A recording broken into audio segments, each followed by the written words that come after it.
നമസ്കാരം. സർക്കാരുമായി ബന്ധപ്പെട്ട അറിയിപ്പുകൾക്കും മറ്റു വാർത്തകൾക്കും വേണ്ടി ഈ ചാനൽ സബ്സ്ക്രൈബ് ചെയ്യാനും തൊട്ടടുത്ത ബെല്ലൈക്കൻ എനേബിൾ ചെയ്യാനും മറക്കാതിരിക്കുക.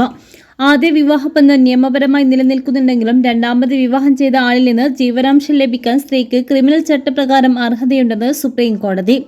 ഇത്തരം നിയമങ്ങളുടെ സാമൂഹ്യക്ഷേമ വശം പ്രധാനമാണെന്നും ജസ്റ്റിസുമാരായ ബി നാഗരത്ന, സതീഷ് ചന്ദ്ര ശർമ്മ എന്നിവരുടെ ബെഞ്ച് അഭിപ്രായപ്പെട്ടു.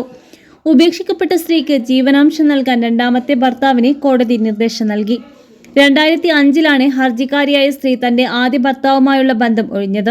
നിയമപരമായി ഇവർ വിവാഹമോചനം നേടിയിട്ടില്ല. ഒരു ധാരണാപത്രത്തിൽ ഒപ്പിട്ട് പിരിയുകയായിരുന്നു. പിന്നീട് മറ്റൊരാളെ അതേ വർഷം വിവാഹം ചെയ്തു. അഭിപ്രായ വ്യത്യാസങ്ങളെ തുടർന്ന് ഇയാൾ അതേ വർഷം വിവാഹബന്ധം അവസാനിപ്പിക്കുകയും 2006 കുടുംബ കോടതി വിവാഹമോചനം അനുവദിക്കുകയും ചെയ്തിരുന്നു. എന്നാൽ അതിനുശേഷം ഇരുവരും യോജിപ്പിലെത്തി വീണ്ടും വിവാഹിതരായി. ഇവർക്ക് 2008 മകളുണ്ടായി. പിന്നീട് ഇരുവരും തർക്കമുണ്ടാവുകയും സ്ത്രീ ഭർത്താവിനും ഭർത്താവിന്റെ വീട്ടുകാർക്കുമെതിരെ സ്ത്രീധന നിരോധന നിയമപ്രകാരം കേസ് കൊടുക്കുകയും ചെയ്തു. തനിക്കും മക്കൾക്കും ജീവനാംശം കിട്ടണമെന്നാവശ്യപ്പെട്ടുള്ള ഹർജി കുടുംബ കോടതി അനുവദിച്ചു. ഇതിനെതിരെ രണ്ടാമത്തെ ഭർത്താവ് തെലങ്കാന ഹൈക്കോടതിയെ സമീപിച്ചു.